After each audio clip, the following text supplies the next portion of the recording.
জামায়াতে ইসলামীর আমির ডক্টর শফিকুর রহমান বলেছেন, দেশের মাটিতে আর কোনো অপশক্তি মাথাচাড়া দিয়ে উঠতে পারবে না, আর কোনো অপশক্তির কাছে মাথা নত করা হবে না।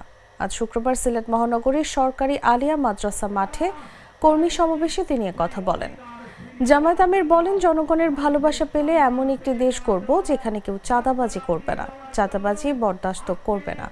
দেশের 1 ইঞ্চি মাটির উপর কারো দখলবাজি চলবে না, চলতে দেওয়াও হবে না।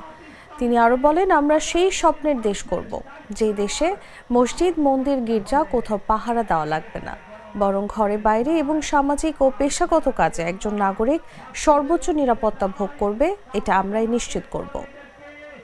জনগণের বন্ধু হতে হবে, জনগণের পাশে যেতে হবে। আমরা যেন শান্তির বাংলাদেশ বিনির্মাণে, একটা মানবিক বাংলাদেশ বিনির্মাণে আমরা যেন অবদান রাখতে পারি। আলহামদুলিল্লাহ, একটাই সংগঠন, সবাই স্বীকার করতে বাধ্য, কোনো অপশক্তি তাদের সামনে সংগঠনের মাথা নত করাতে পারেনি। হ্যাঁ, আমরা বারবার মাথা নত করেছি আমাদের মাবুদের দরবারে, করতেই থাকবো, কিন্তু কোনো অপশক্তির কাছে ইনশাআল্লাহ আগামীতে আমরা মাথা নত করব। দেশে বিদেশে অনেক ষড়যন্ত্র চক্রান্ত হয়েছে এই সংগঠনের বিরুদ্ধে। আমাদের কর্মীরা সীমাহীন ধৈর্য রয়েছে। এত বড় ক্ষতি অন্য কোনো সংগঠনের বাংলাদেশে হয়নি যত বড় ক্ষতি হয়েছে জামাত ইসলামী এবং ইসলামী ছাত্র শিবির।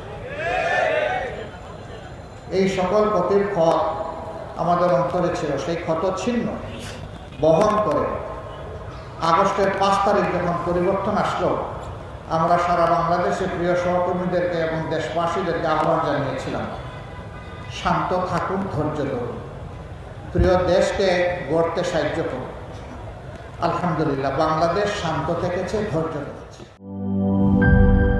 শিয়া বাটার ও ভিটামিন ই সমৃদ্ধ lily glam beauty soap. Lily, always beautiful.